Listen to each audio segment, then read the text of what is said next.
voices and youth without work. We have 60% of our population being under 25 years, and yet primary completion has dropped from 52% to 45%. That nearly 37% of under 5s suffer from stunting, impairing their futures forever. Youth unemployment stands at 23%. Because we cannot collect enough tax, we are not able to educate the young people. Yeah.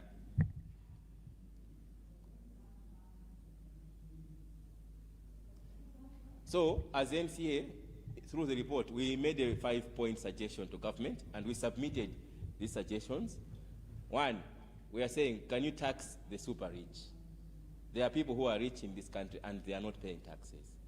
And I think in one of the meetings, the former secretary to the Treasury made a commitment that government was formulating a policy that members of parliament will have to pay duty for their vehicles. And I think that policy was under development at that time, because we have too many tax exemptions, So people, MPs don't pay tax, duty for vehicles, and the rest of us are paying duty, So how many, now we have 227 MPs. If each one of them has to buy a vehicle or two duty free, how much money are we losing as a country? So we need to be looking at such tax exemptions. So we are saying, can you tax the super rich, end austerity, and invest in public services that uplift communities? You find that most of the times when we have challenges with finances, we are now, we come in with austerity measures. And austerity measures only apply to the poor. Instead of the rich, austerity measures, you find you are cutting on employment. There was an order that said no employment of health workers, no employment. That's austerity. But yet, the rich are not suffering from this austerity. So our proposal as MCA and Meijin and partners were saying, can we end austerity? Can we tax the super rich? We also say informs labor rights and raise minimum wages to living standards, end harmful tax exemptions, and stop illicit financial flows. Monitor inequality annually with civil society at the center. This is the recommendation we made to the National Planning Commission to say we need to start monitoring the inequality. Yes?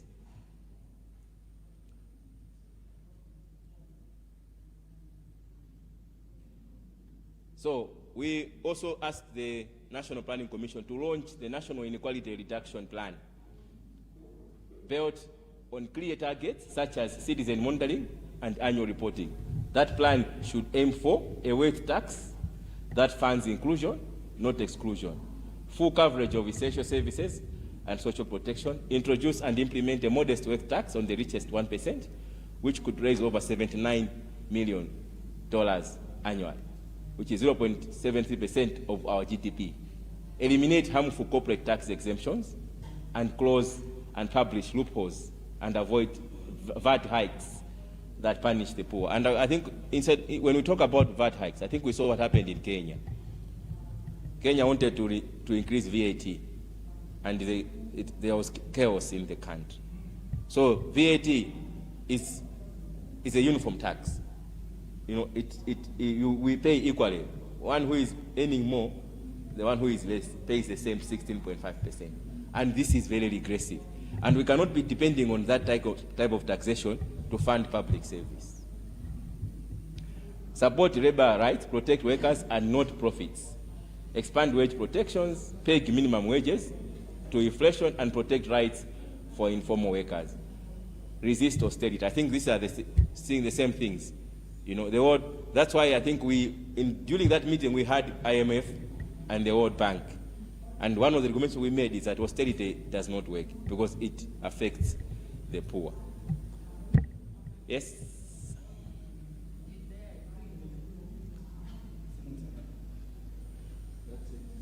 That's for discussion. And we're also having a meeting with them. Yes, our CSOs.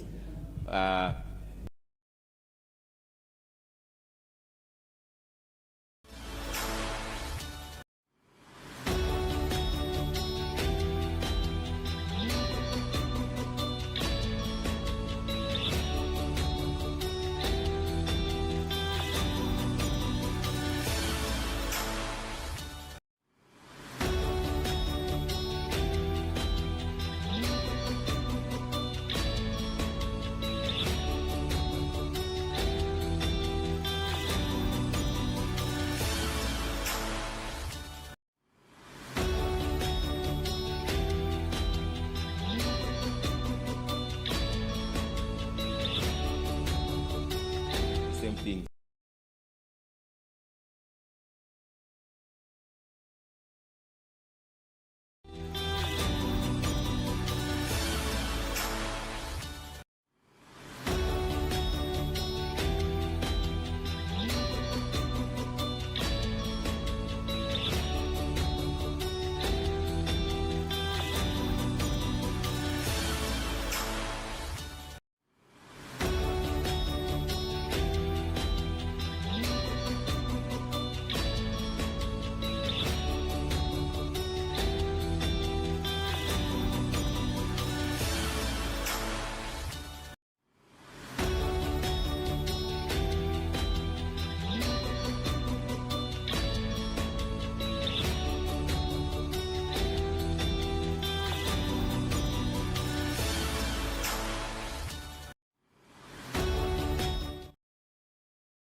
Of unfulfilled promises. Just to give you an insight, just upon swearing, they are given a loan of 200 million. 200 million loan, they only pay back half, 100 million, at 10%. The other 100 million is a gift. That's reality in Malawi. So we are able to give an honorable member of parliament a gift of 100 million just upon swearing in. So they can access 200 million loan, kuti akagule magali moto, gamoti yake ndiyitu kunena kuti asalipire msonkho ye. So tapasa free money, akagule magali moto, alowese asalipire msonkho.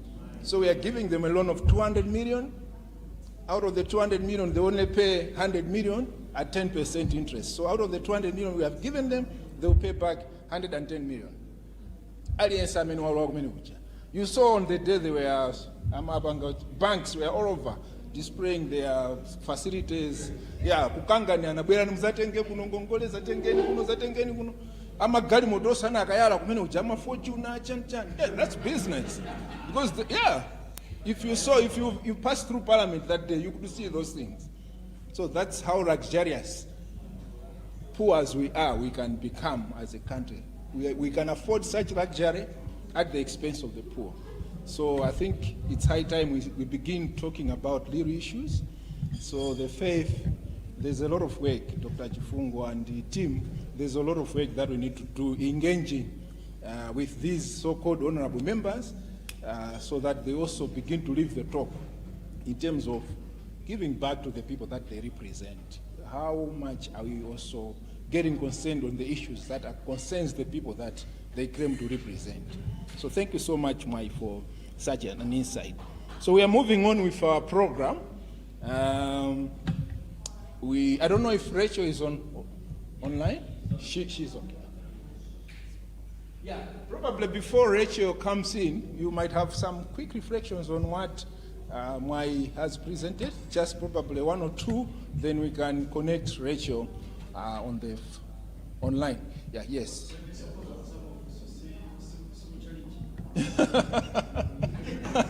That is what Yanu sitting in a Mafus. Yes, we can be on both, even the speech that Dr. Rigomeka made. Yeah, we can reflect on that and then we move on to the other. So then for the next 5 minutes, we can do that. So there's already a hand there, yeah? Yeah, thank you so much. Okay, thank you so much. I think it's just a very simple and straightforward question. In the presentation, you mentioned about 1% riches and then 10% as well. So I was just wondering, what is rich people demand? Because I think sometimes we need to know if we are to advocate for the issues, for the recommendation. We didn't know we are actually delivering our message to. So I thought it's important to maybe perhaps just to understand who are these rich people, 10%, 1%. Thank you. Yeah. Yes. Another. All right, thank you for the presentations. I don't know if this is the time to ask this.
Cancellation from China to government as well as to the people of the $20 million.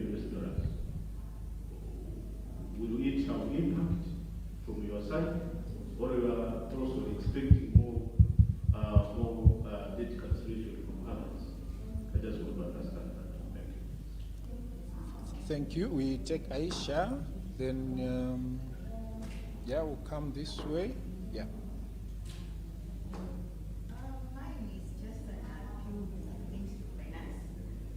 Most times when we talk of reviews tax policies. I think for the Minister of Finance, it's so easy to target the people underpaid.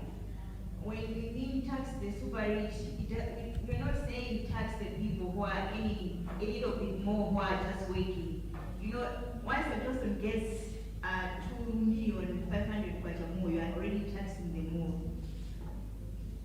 These are, when you, let's say you're earning 2.5 million, even you're earning 3.5 million, yes, you're earning more than most people.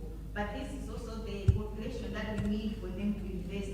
We need them to have a little bit more money to invest so that even Malawi grows economically. Have more time to invest in closing the loopholes that big companies are able to come in Malawi. Already they're getting tax exemptions, but even the little tax that they're supposed to pay, they still have ways to avoid that tax. Let's make sure that already the government of Malawi is able to train people, is able to send people to create universities. Let's make sure that the people who are able to train, they're able to have ways on how they're able to identify ways companies are able to avoid paying tax, so that these people help Malawi Revenue Authority in closing those loopholes. Most of these companies, also multinational companies, they make money in Malawi and take their money back to other countries. Let's make sure that the tax that is supposed to remain in Malawi remains in Malawi. As much as yes, we're supposed to tax the higher people, more, even high, but let's not kill our own people. Let's put more resources on making sure that the richest people are the ones paying more tax.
civil society, we normally lament these issues and we don't offer solutions. But the critical analysis shows that there's so much issues surrounding resource governance in this country. And it's not only us, even as much as we play it means that we are playing for a certain group of people that will benefit so much on what we are advocating to. And that should be a point of reflection.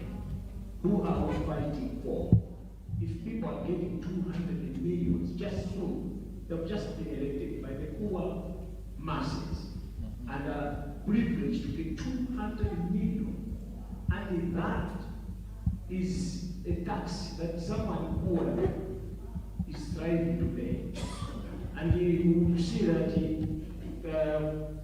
Malawi is failing to have a very big resource area where they would do that could do push on.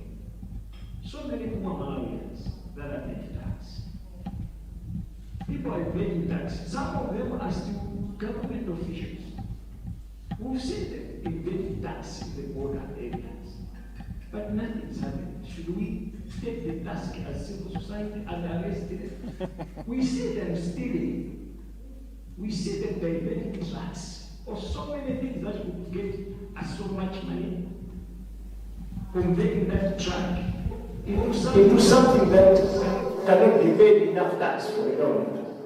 So there are so many players within the government, and how much is our advocacy? That's where I wanted to know. How much is our advocacy that can trickle to change the lives of Malawians, other than helping those that are there to eat our taxes?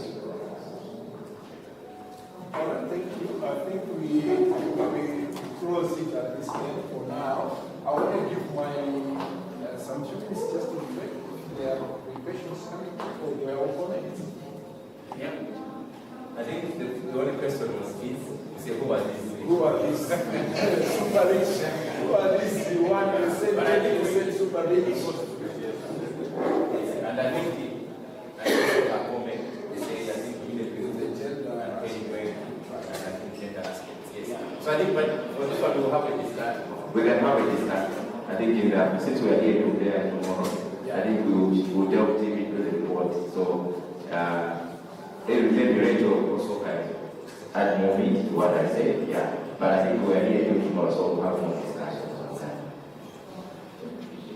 Yeah, thank you. And then I think we need to connect to Rachel. I'll spare Dr. Ngomega for now for the comments that we put to him until he makes his presentation. Probably his presentation will answer the rest of the issues we raised to him.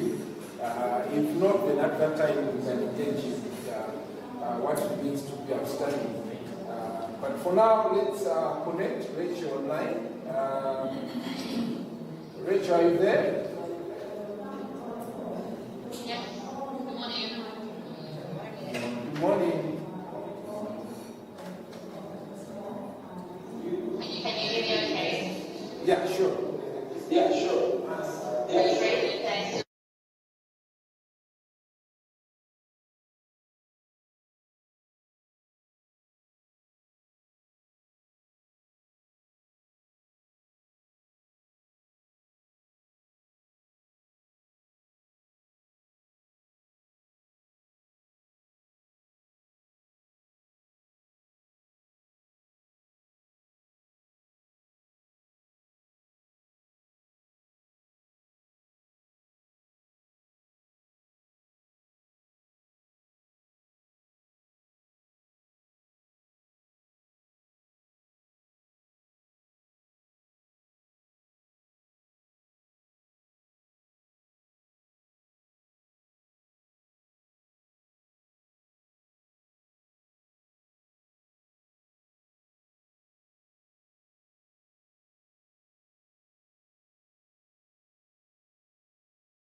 So in this presentation, I hope to set the scene a bit around what the current norm is around tax-motivated illicit financial flows. Look at the journey, how do we get here? How are we in a situation where there is just the grand scale of illicit financial flows? And then to look at the solution. So if you have to put my slides up, sorry, I'm watching on the Luntha Facebook stream to see. And then to look at one of the solutions, which is not the only solution, and of course I think Dr. Turner will be talking a lot about national policy, around current policies around Nairobi, and then the financial flows, and then it goes to the journey, how do we get exposed to speak and then to look at the solution.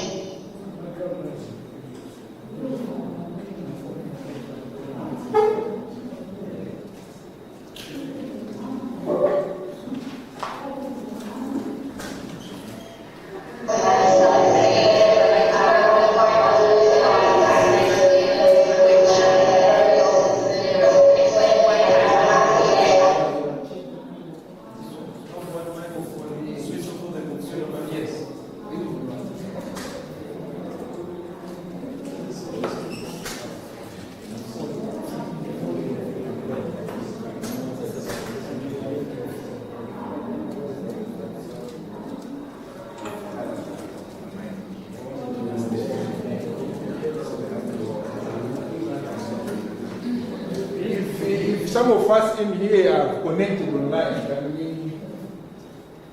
It's a revenue for government CSO that's needed to fix some of the problems that these things cause. And then of course representation. The ideal is if the government relied the majority on taxpayer money, there would be greater accountability, but as we've heard, this isn't actually the case presently. So moving on to slide 5. Okay, just let me know, interrupt me if there's an issue. So, illicit financial exposure asset can be really asset offshore that cause the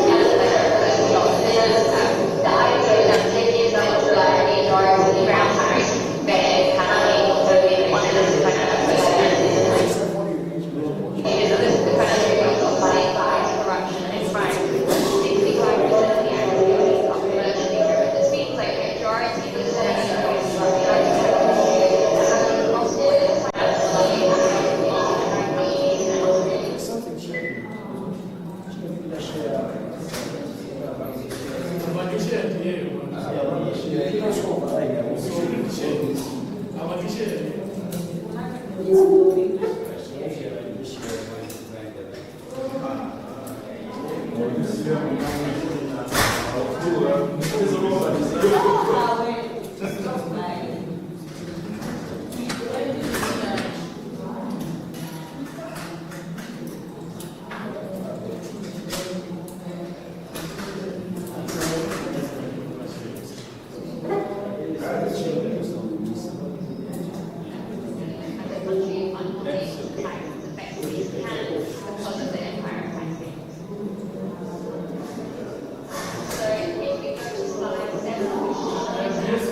Sorry,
share.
Hi, can you hear me now?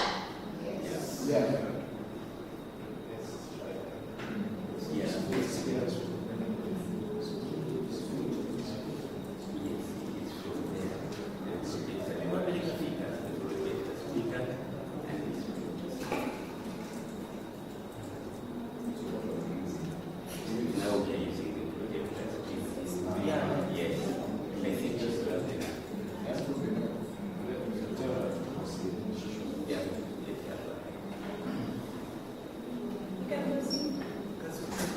Thank you. Would it be possible to put the slides back up? And I can let you know when to move them. Thanks. Let me know when they're up.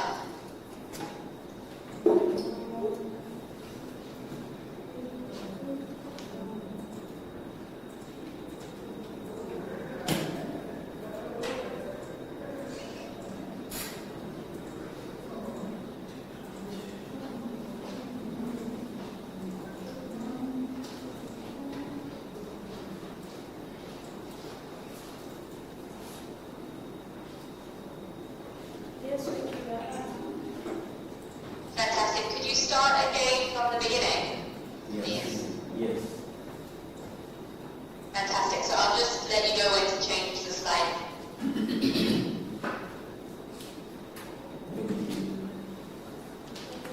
Fantastic. Thanks. So thank you everyone. Sorry, I did my introduction earlier and didn't hear me. So it's a pleasure to be here. Very sad not to be in person. And I also recognize Reverend Dr. Davidson Chifungo, Dr. Waziona Legomeka, also other senior officials from the National Planning Commission, and a big thanks and recognition to Malawi Economic Justice Network, Evangelical Association of Malawi, and Norwegian Church Aid for supporting this event. Hopefully all protocols are observed. I can't see quite who's in the room. So I've been asked to set the scene a bit about why we need a UN Framework Convention on International Tax Cooperation, which is a story of tax justice and injustice, as you will see. And I know we've been discussing earlier now both why Mr. Chifungo and Dr. Legomeka's intervention so far, looking at what's happening at the domestic level. And as you're all aware, in a couple of weeks, negotiations will start in Nairobi continue in Nairobi on the tax convention. So I'm hoping to set the scene a little bit and look more practically at what will happen in Nairobi. I'm also aware that my colleague Evelyn Mwendo from Tax Justice Network Africa will be speaking with you tomorrow. So just moving on to slide 2. So I'm going to start with looking at what the norm is. What are these IFS, which I'm sure many of us are familiar with. How do we get here, and what some of the solutions are? And I believe a lot of the solutions that will be discussed today are at the national level. Dr. Legomeka will speak to this, no doubt, extensively. And one of the key areas at the global level, given that tax and money does not recognize borders, is the UN Tax Convention. So if we move on to slide 4, which is tax and social superpower. So just to set the scene, obviously we all understand the value of tax in society. It raises revenue for public services. In an ideal world, the richer would be taxed more to help redistribute resources within the country. And as we heard, that is great need when 10% of the population of Malawi controls the majority of the wealth from the Norwegian Church Aid study. It also can have a really important role in making more expensive health and society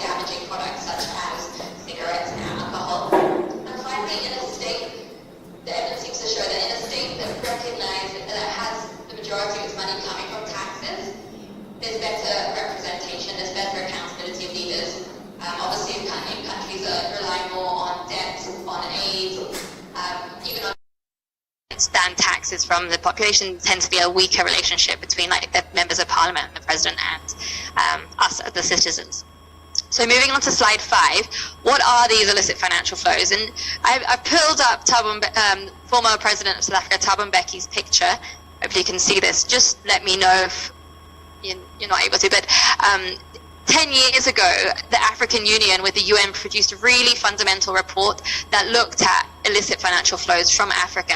Before this, the narrative always was the problem is corrupt African leaders that are taking the money away. But this research showed, and it's been confirmed multiple times since then, that although corruption and criminal activities are a real big problem for the flows that are leaving our countries, majority is actually from commercial activities. So if you see the pie chart, 65% is derived from commercial activities, which is mainly multinational companies shifting profits out of where they're doing business.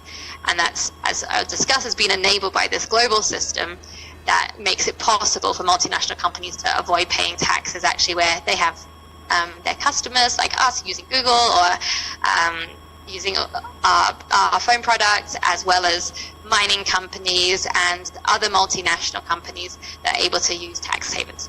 So if I move on to slide 6, very briefly, just to set the scene, that this issue of illicit financial flows is not new. It can be seen as continuation of slavery and empire in the first age, second age during the independence movement of all our nations, that actually, although we gained political independence, we didn't gain economic independence. And the age we find ourselves now in is a tax haven empire, which strips our countries of the ability to tax foreign capital, and it has a really devastating impact on our nations. So moving on to slide 7, just to really quickly look at what are the inflows and outflows at a continental level. So debt servicing and external debt is where we have the greatest losses as a continent on the whole. Illicit financial flows are estimated at $88.6 billion per year from the continent. Tax holidays, ineffective tax incentives, as Moira was talking about earlier, also mean that we lose a lot of money on the plus. Through pension funds, through taxes, through sovereign wealth funds and remittances, we do gain. But on the whole, and the narrative seems to continue to be, even after 20, 30 years of the initial research on this, that we lose more than we receive in terms of these international flows. So if you go to slide 8, this is not only a problem Malawi faces or even African countries face. The scale of the loss is immense. Multinational companies shift 40% of their profits to tax havens every year. This affects absolutely every country in the world.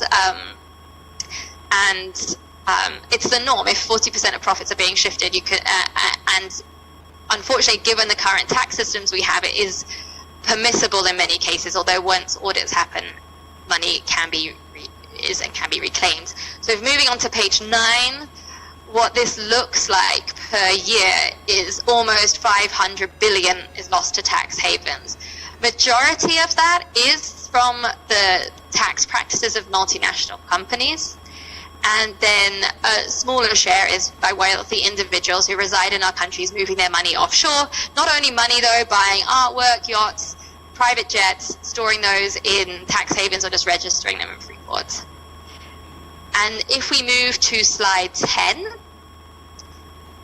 interestingly, higher income countries do lose more in absolute terms, but lower income countries obviously have the losses make up a bigger share of the budgets. So lower income countries lose 5 times as much as a share of their public health budget. So it really has a really deleterious impact at the national level, which I think was Chifungo was speaking to earlier about the impact of tax. So if we move on to 11, this is a study that I did. Dr. Legomeka was involved in it, and also Chisoma Mantalo, who used to work for Oxfam, and a number of others in Malawi. We looked at the conservative estimates, so on slide 11 now, we looked at the conservative estimates of illicit financial flows and development financing in Malawi, and we showed that if Malawi had an additional $50 million per year, then in addition, and that's the amount we lose every year, which is a very conservative estimate to IFFs.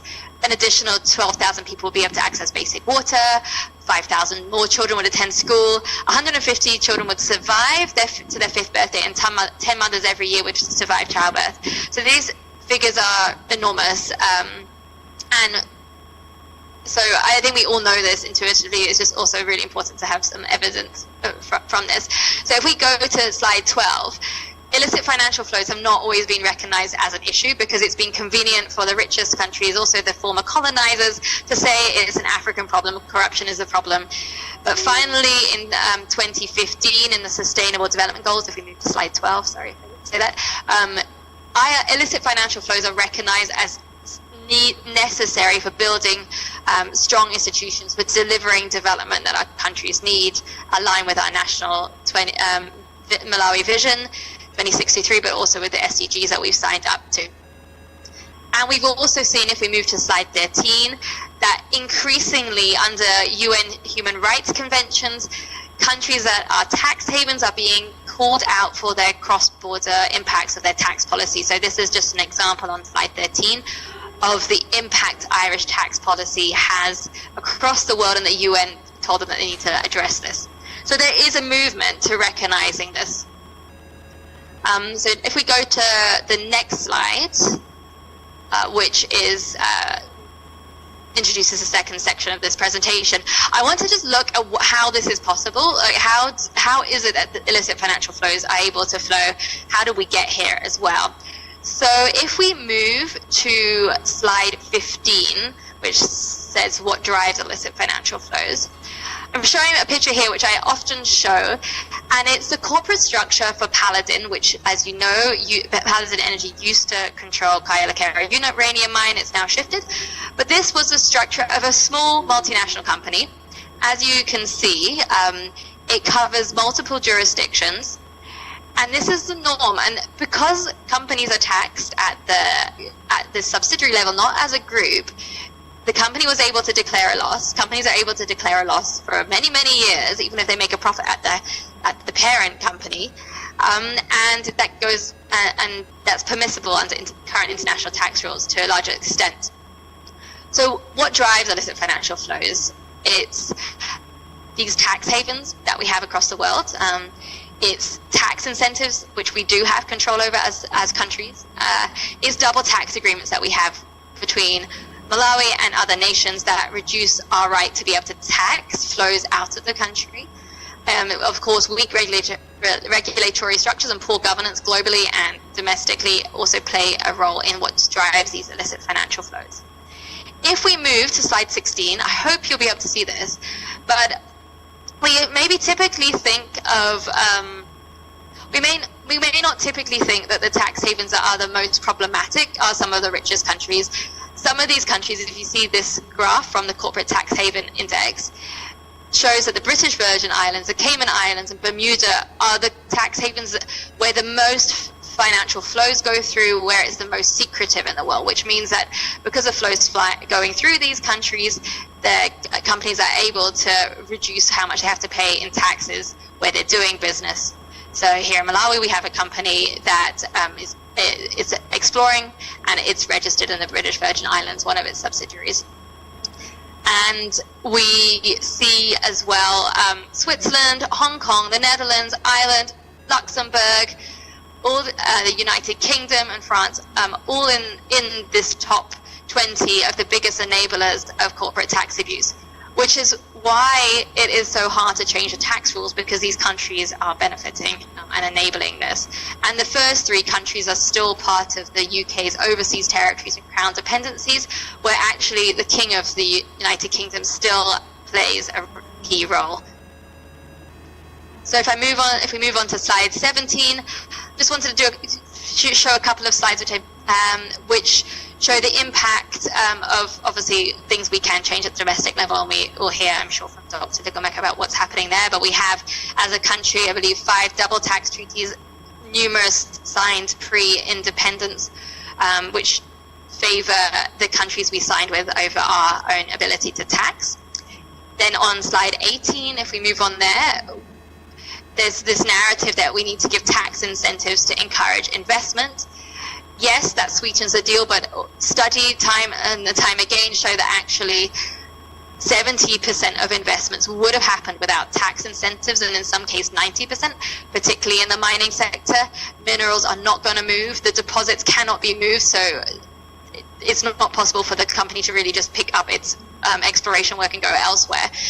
So these are just really things to bear in mind, and I know I heard Maya already mention, so if we go to slide 19, I think one of the examples of tax holidays that's probably the most generous to a mining company in Malawi is, if we go to slide 19, is the agreement that the government signed in 2023 with Globe Metals, which holds the mining or holds the exploration license for Kanika Niobium project, and it says that any tax holiday or any other favorable tax treatment that will be given to any future mining project will apply to this project. And this is really unusual in mining contracts. So there are things we can do domestically to improve the taxes we collect, of course, when we know this.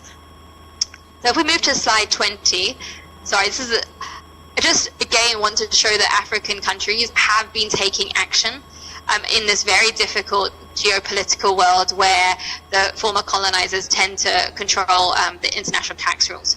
But we don't want just lament, as I heard, there is action that's been taken. So the international tax rules, really the ones we're relying on now, were started in the 1920s and 30s by the League of Nations. As you're aware, very few, no African countries were part of this. Obviously no Asian, you know, this was during the period where most countries were still colonized in those regions.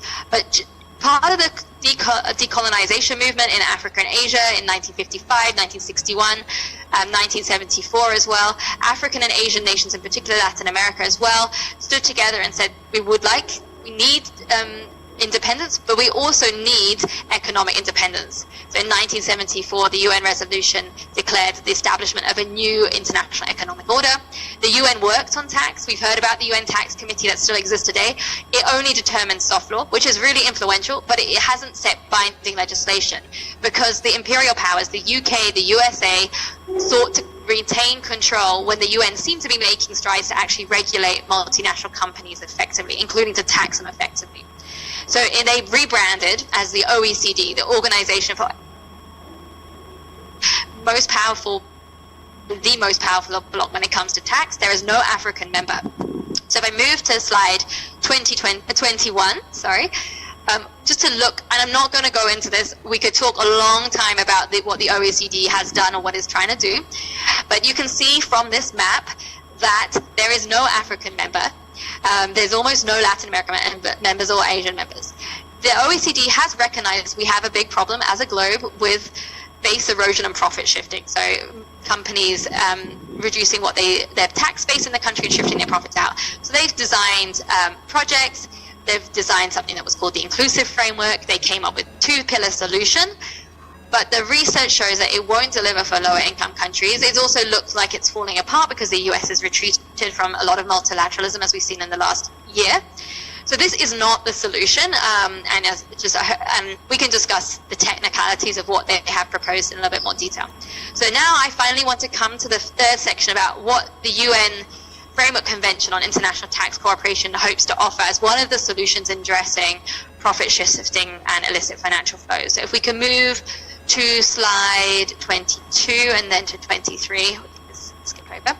So if we're, onto 24. So if we go to the slide on 2024, the Tax Justice Network Africa, as you're very aware, has a number of fact sheets about the UN's tax convention. So I just wanted to put the link in there, and the slides will be shared so you can take a look.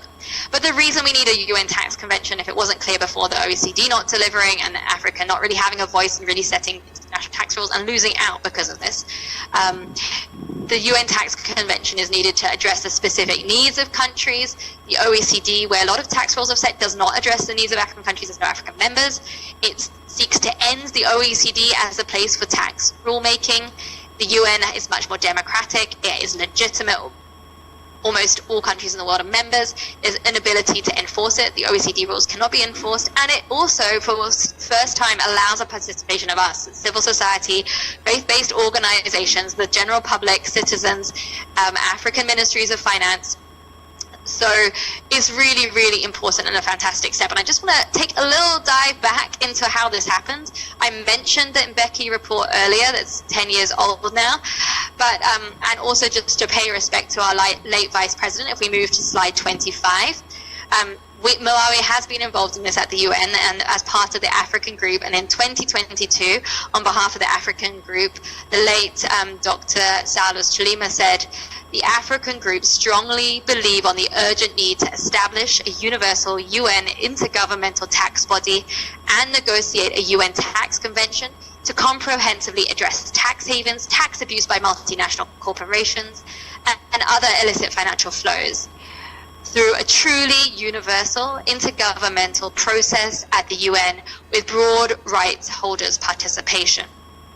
So we have been there as a country. I think we need to say that we haven't just been lamenting, we've been really taking action through the African group, through our Ministry of Finance, through Dr. Ligomeka's fantastic work at the UN Tax Committee, which is influencing the way the convention will be shaped.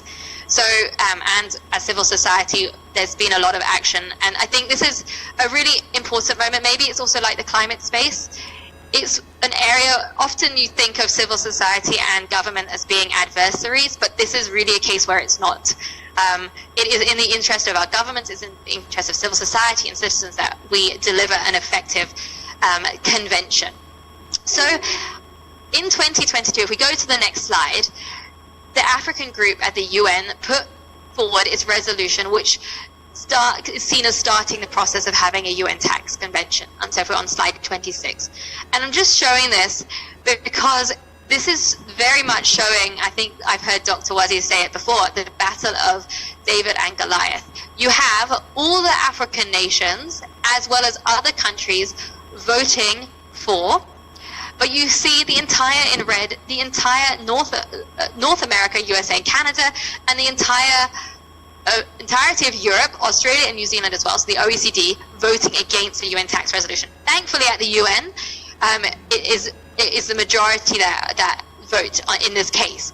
So maybe to take a little dive deeper, if you look at slide 27, it shows that the African countries were unanimous in supporting a UN tax convention, and the OECD, on the right-hand side, extremely fragmented. And this has been the case since then, because although, and as I will show, but of course, the European countries, OECD members, including the US and Canada and Australia, are blockers in this process. Nevertheless, this resolution was passed, and if we move now to slide 28, and I'm kind of going to jump a little bit so that we can just see where we are at now. If we are on slide 28, we are now in the negotiation phase. So there is the governments are meeting. They've met now twice already in New York, and will be meeting next month in Nairobi to continue to negotiate the text of the convention and protocols that will come out of this. And as you can see, this is quite a long process. This will continue into 2026 and 2027. And on the left, you can see that the most frequent positions by regions. So Africa is leading this. Our governments have led the work on the UN tax convention and continue to do so. Asia and Latin America and Oceania tend to be supporters, but we still see that North America is a blocker, is voting against, and Europe is often opposing the efforts. And for those of us who will be in Nairobi, we will witness this next week, in the next couple of weeks. So we move to slide 29. So just to get into a little bit of the detail of what will be discussed in Nairobi. So I put the links on because I'm not sure if people have had a chance to look, but there is a program of work that will take place over the 2 weeks in Nairobi. So we're on slide 29 now. The majority of the discussion will be on the framework convention template, which has already been shared. And there are 2 protocols that will be discussed. One in more depth will be the discussion around how you decide tax disputes.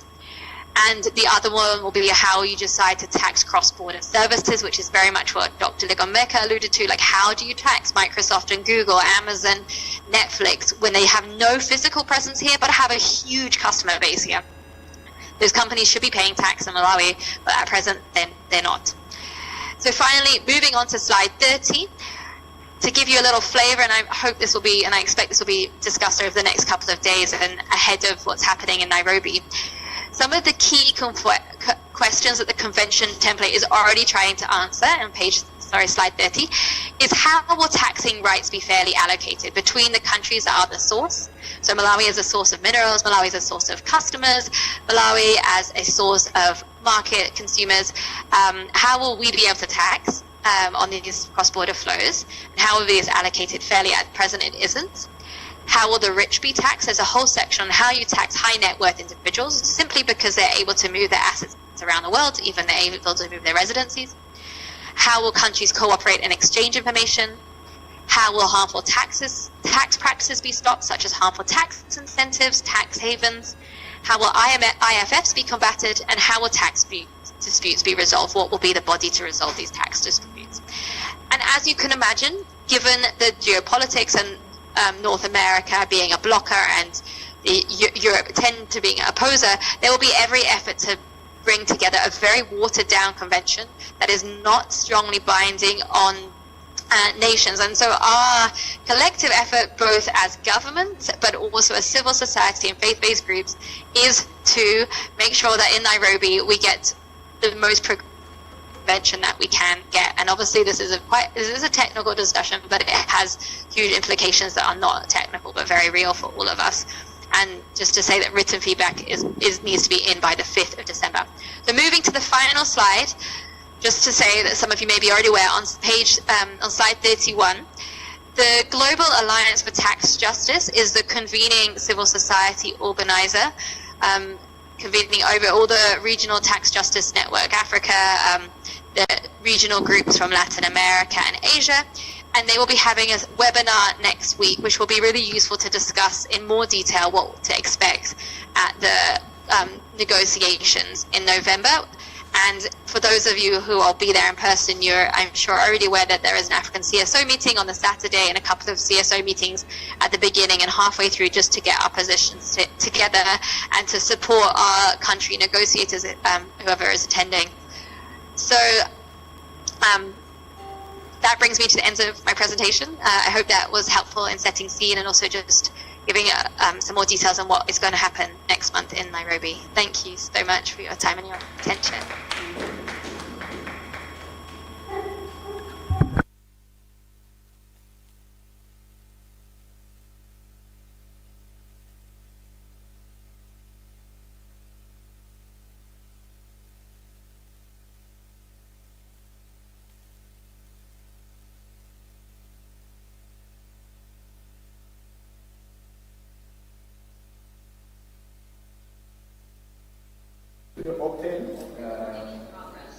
I'll briefly open for feedback. If people would like to engage in one of the issues that we raised, whether it's a question or comment, so that we move from there. So by show of hands, I will recognize you. If you have a question or comment to make, please feel free to do so.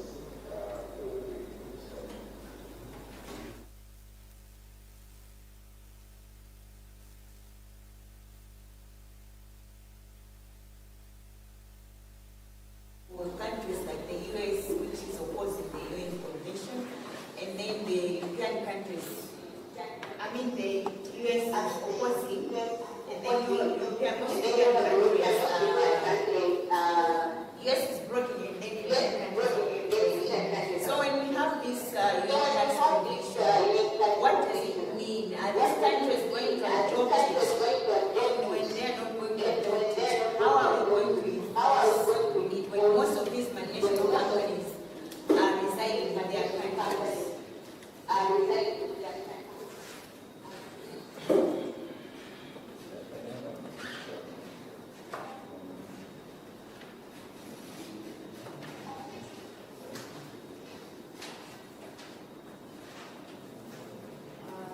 understand that the UN tax division is going to improve fairness as well as transparency and maybe cooperation amongst all of us. But we appreciate the UN provisions. but now that we have it now, and is it improving our justice, and also is it closing the loopholes? Is it closing the loopholes that we have in the country, as well as strengthening the domestic revenue that we have in the country? From the UN Convention, we're seeing that we do not have hosting now. So what next? Maybe this is something that we can have a conversation about in the conversation. So maybe we can have a start point of what is it that we can do next. So my question is, what next now? Thank you.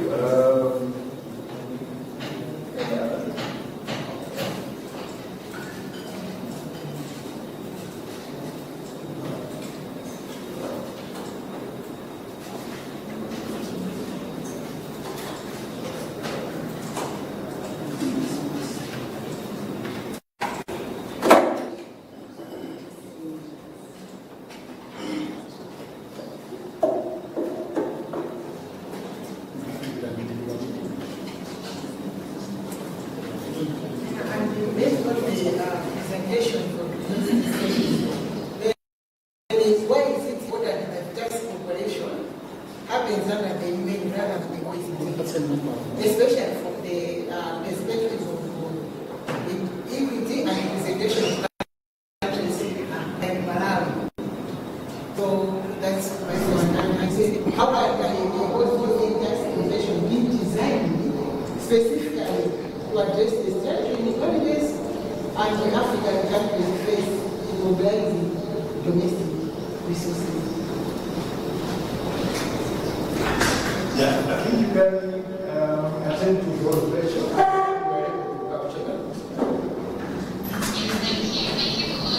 Really important. Sorry, the was that I say that the UN are very rapidly fast. This is why the UN is really the OECD because it's majority on the side. I think it's going to be difficult to countries very much so, I think you will see that it has to be led by the majority, and as we said, like in climate, the highly polluting countries or those countries that enable the most taxes are not going to want to follow along. But this is an opportunity to push ahead. Sorry, do you mind muting? I can hear you back.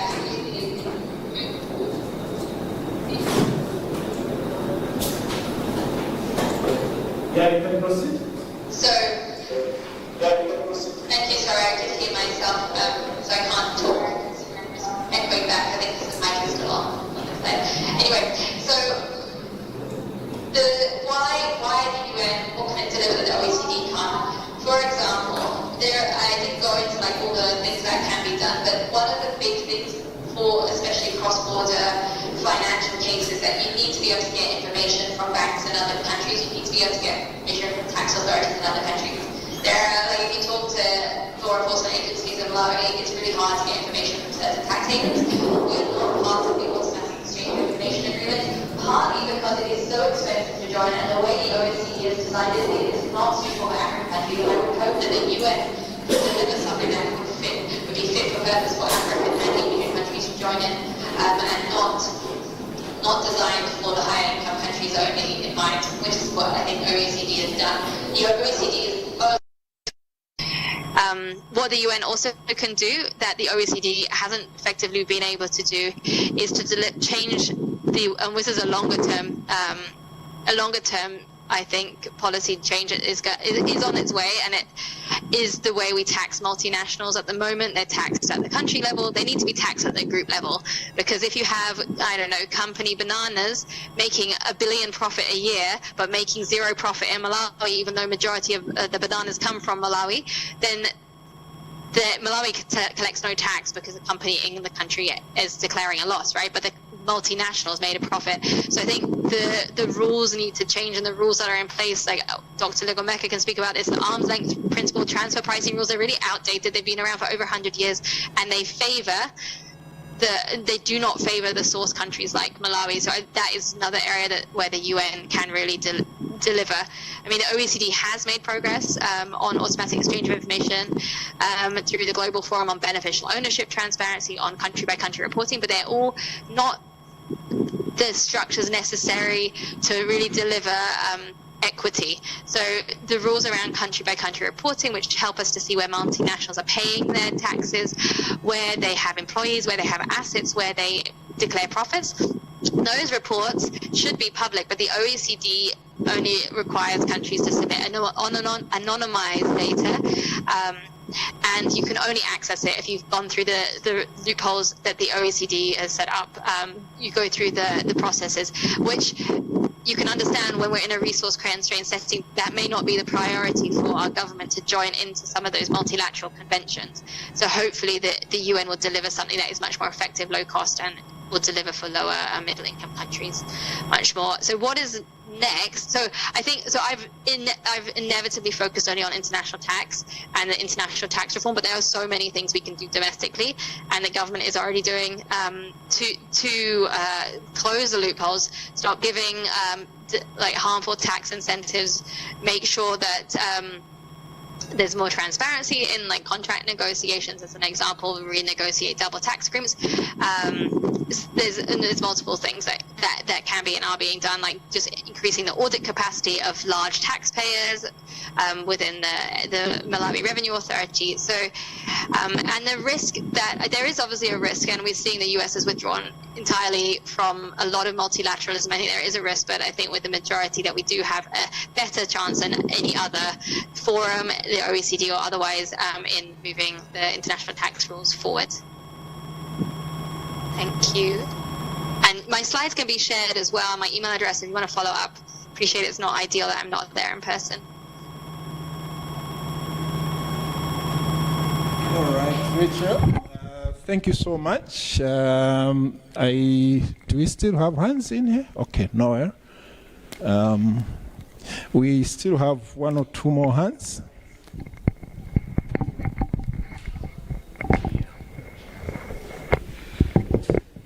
Yeah, I just wanted to have two questions, particularly looking at the UN Global Tax Formula. How will this help countries like Malawi? Currently, the country has a very big chunk of rare earth deposits at the Kangankude, which is yet to be starting the mining in 2026. And it's one amongst the largest and most underdeveloped rare earth projects, probably in Africa. And the Malawi holds just 10% of free equity stake in that project. And this is already stipulated in our own legal framework. So I wanted to understand what impact will this global formula have, considering that there is already signed contracts of such huge mining projects. And the second one is most countries, including Malawi, do not have legal frameworks which provide a very good benefits of its own minerals. For example, our own 2019 Mineral Act, which is just providing 10% of that huge world profit project that the Australian government and the US government is included.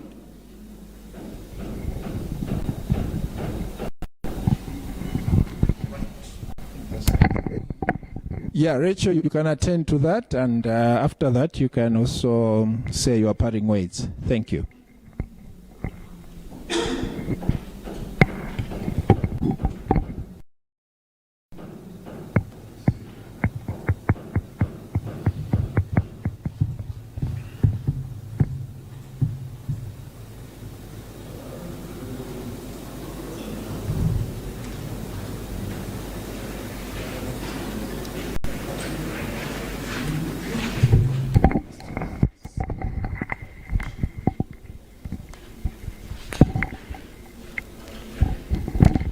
Yes, Rachel, I was saying you can take that one, and after which you can also say your parting words.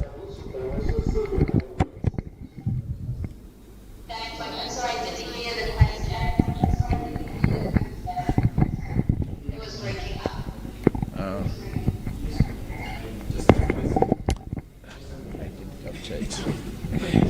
Okay, just a minute. Yeah, just a minute. You just have to finalize it.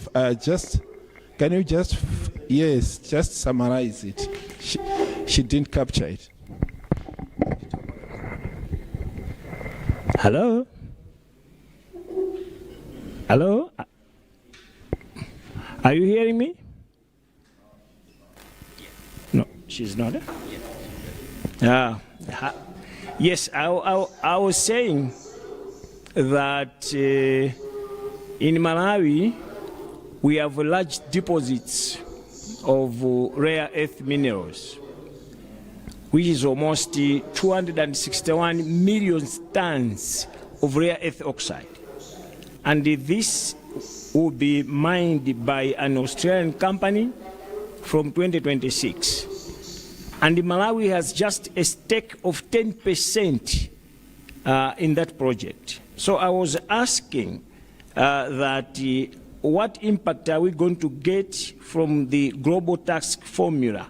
Is it going to have an impact on already signed contracts like this one?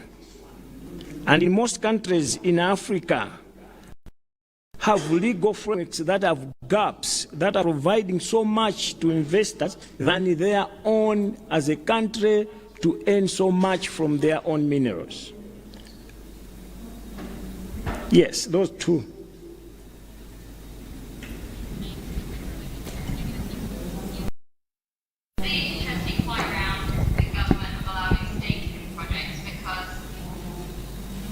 In Africa, we had a 15% stake, and we didn't receive dividends for that because the company always declared a loss. So from 2010, 2009 until it ceased operating in 2014.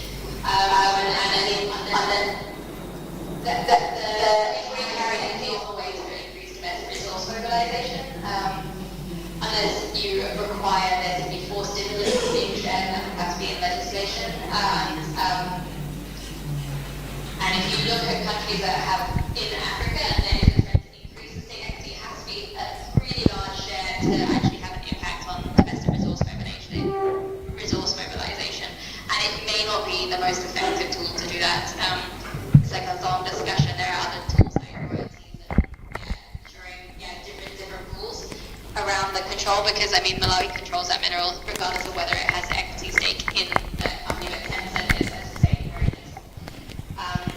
The UN tax rules, yes, eventually they have the potential to change the way multinational companies are taxed. How that will look like, not say, because we're in the very early stages of negotiations, but what it could do, and what African countries, the G77 are pushing for, is to have a way that you tax the group at the group level, and then can allocate a portion of that profit to each country where there is a economic presence, tangible assets, resources mined, and then that could be taxed. Because right now, the group, the head of like the multinational in Australia declares its profits, it pays tax to the Australian government, and it can declare a loss in Malawi and its subsidiary and then not pay tax here. So that would be the idea of trying to shift and change that. There are interim measures on the way to sorting that out as well that can happen at the national level.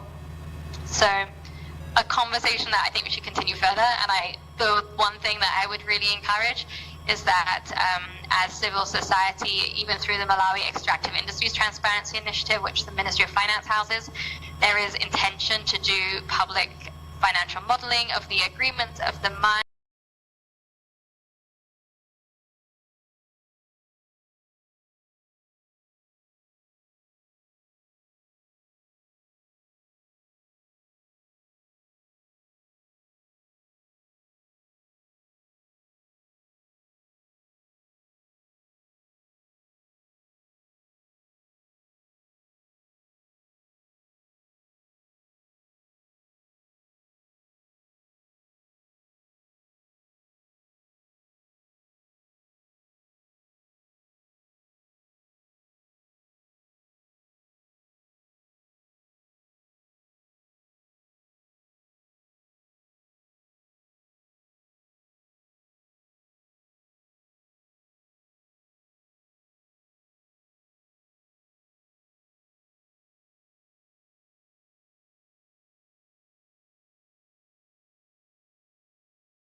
Yeah, so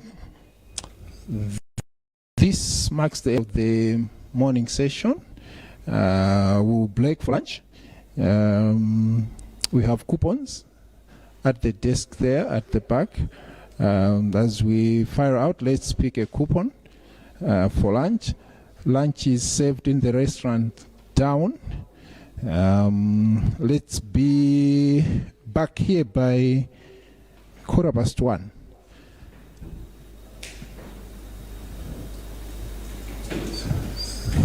And then when we come back, we'll have a presentation from Dr. Ligomeka from Minister of Finance and Economic Affairs. So let's be here on time so that we partake of the presentation and engage with government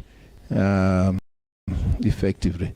Yeah, so I would request the Bishop to pray for the food as we break. Yes, Bishop.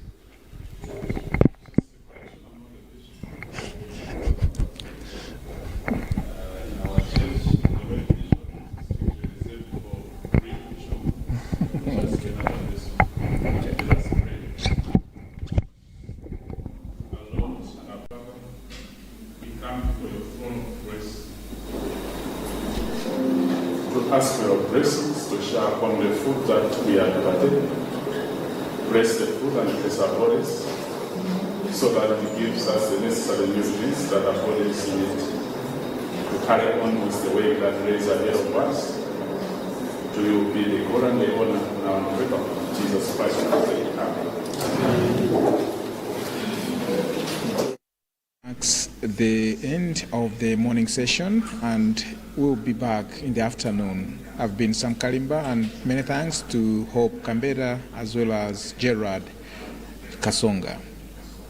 We have the technical expert from Father David Nwagaba. Thank you. See you in the afternoon.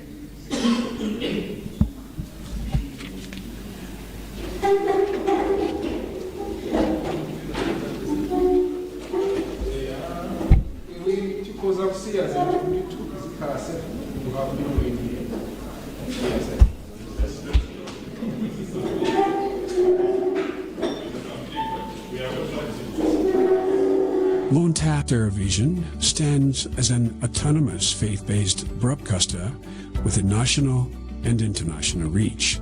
Experience the difference with Luntha Television, where innovation meets experience. All to secure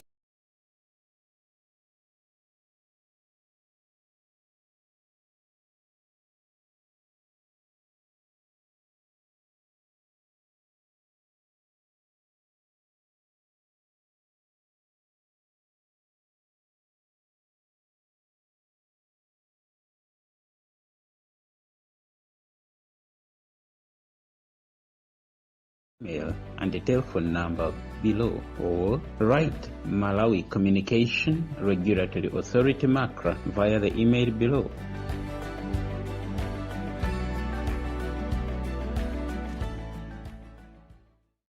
Luntha Television stands as an autonomous faith-based broadcaster with a national and international reach. Experience the difference with Luntha Television, where innovation meets experience. Authenticated team, backed by cutting-edge technology, ensures seamless execution and unparalleled results. Luntha guarantees credibility and professionalism in all its endeavors and services. We offer, among this, production and broadcasting of jingles, music videos, narratives, documentaries, press services and programs, on location or outside, live broadcasting of mass and other church functions, government or indoor functions, and political rallies, creation and broadcasting of special programs, sponsored content, sports and entertainment, and advertising for small, medium and large enterprises. All services are offered at competitive prices. Tune in daily to catch Luntha Television on Zuko on Channel 51, Starsat, channel 474, Star Times, channel 474, Topstar 474, Priekilier 007, GoTV on channel 807, Azam on channel 386, and live streams on our YouTube and Facebook platforms. You can find us in Area 2 Lilongwe or can reach us on 0883-815-055. Come, let us help you grow your business. For any complaints about our broadcasting, any feedback, please write Luntha TV via the email and the telephone number below, or write Malawi Communication Regulatory Authority MACRA via the email below.